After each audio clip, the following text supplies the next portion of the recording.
Hey everyone, what's your monthly savings rate? I'm guessing a lot of people tend to save at a pretty high percentage, right?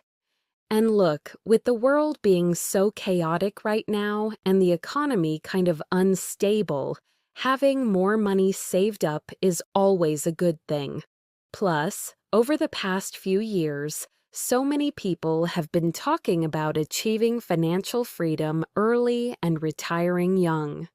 The idea is that once you retire, you can do whatever you want, have that time freedom. This whole concept has been super popular lately, and a lot of people have made early retirement their life goal.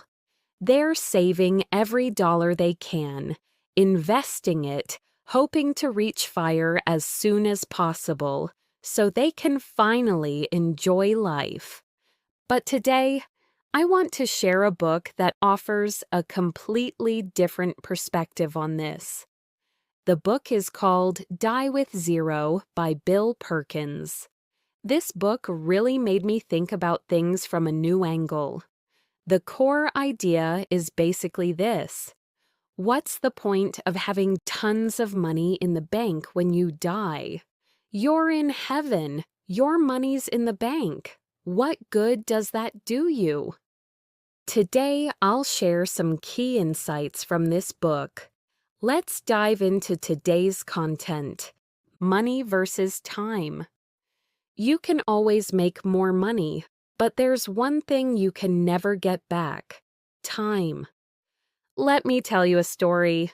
There's a guy named John. When he turned 35, he was diagnosed with terminal cancer. When his family heard this devastating news, it was absolutely heartbreaking. 35 years old. That's way too young, right? That's supposed to be the prime of your life. So, as his family member, let's say his wife, what do you do when you hear this news? Obviously, you'd quit your job immediately to spend those last few months with him, doing the things he wants to do. And fortunately, they did get to spend those final days together beautifully, doing things they wanted to do as a couple. Now, this story might sound really cliché, right? Like, oh great, another one of those live while you're young stories. But you can't deny that these situations are actually happening to real people in real life. Touch wood. It's just a matter of whether that person is you or someone close to you. The brutal truth about time. This story illustrates a truth that might seem obvious but bears repeating. Our time on this earth is limited, so we should really cherish it and use it wisely. Think about it. We have many limited resources in life. Money is one of them, right? We always feel like we don't have enough money. But have you ever thought about how your time is also a limited resource? Here's the thing, though. Most people are really careful about spending money, but they're not nearly as careful about spending time. Yet time is actually way more precious than money. This way of thinking can cause us to unknowingly waste our entire lives. Like I said before, you can always earn more money, but you can never get back lost time. The problem with extreme saving. When we treat time as if it's infinite, we tend to delay our gratification. What do I mean? Well, many people are extremely aggressive about delaying their life and satisfaction. But we forget something really important. Life is meant to be lived. When we save money to the point where we're not actually living, doesn't that seem like a problem? Think about it this way. Let's say you're in your 20s. Every month you put most of your money into investing, maybe into some broad market ETFs. You're thinking that when you retire early, You'll finally go on all those vacations, learn to scuba dive, go skydiving, travel the world, experience different lifestyles, live abroad. It all sounds pretty reasonable, right? These are all things you can do after retirement. The reality check. But here's the thing. If you've heard of the book, The 4-Hour Work Week, you know the reality. By the time we actually retire, our physical capabilities might not allow us to do many of these things anymore.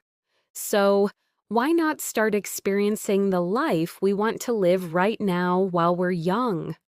Instead of waiting until retirement, why not gradually incorporate these experiences into our lives now? Like the 4-Hour Work Week suggests, we should consider mini retirements throughout our lives. I know this idea is really hard to accept for a lot of people because we've been taught from childhood to save money, work until we're 65, and then retire. We've been taught to know how to save money, not how to spend it. The author's wake-up call. The author himself reflected on how he used to think the same way when he was young. He worked in finance as a hedge fund manager. Back then, his salary wasn't very high, but he was already living by the principle of saving as much money as possible. This mindset continued until one day he had a conversation with a senior colleague that completely changed his perspective. One day, he was bragging to his older colleague about how much he had saved. Surprisingly, his colleague wasn't impressed at all. The colleague pointed out, "You're working so hard right now to move up and earn more money. But if that's your goal, why are you saving all this money now to give to your future wealthier self?" Think about it. Your salary is expected to grow over time anyway, right? Your earning potential will increase. So, why are you working so hard right now, sacrificing so much, to save money that, for your future, wealthier self, won't even be that significant? Of course, this doesn't mean you should spend all your money recklessly. Later in the book, the author explains how to spend money in a way that truly allows us to live our lives fully. Living life now. After that conversation with his colleague, the author completely rethought his approach to money. He started actually using his money to enjoy the beautiful life of being young and in his 20s. In the rest of the book, the author continues to explain how to use money to create experiences. He covers many areas like inheritance, insurance, travel, career, how to use money to bring maximum experience and satisfaction to our lives, instead of just being a money hoarder who ends up with the situation, person in heaven, money in the bank. What's the point? Because at the end of the day, life is meant to be lived. I hope today's sharing has given you some food for thought.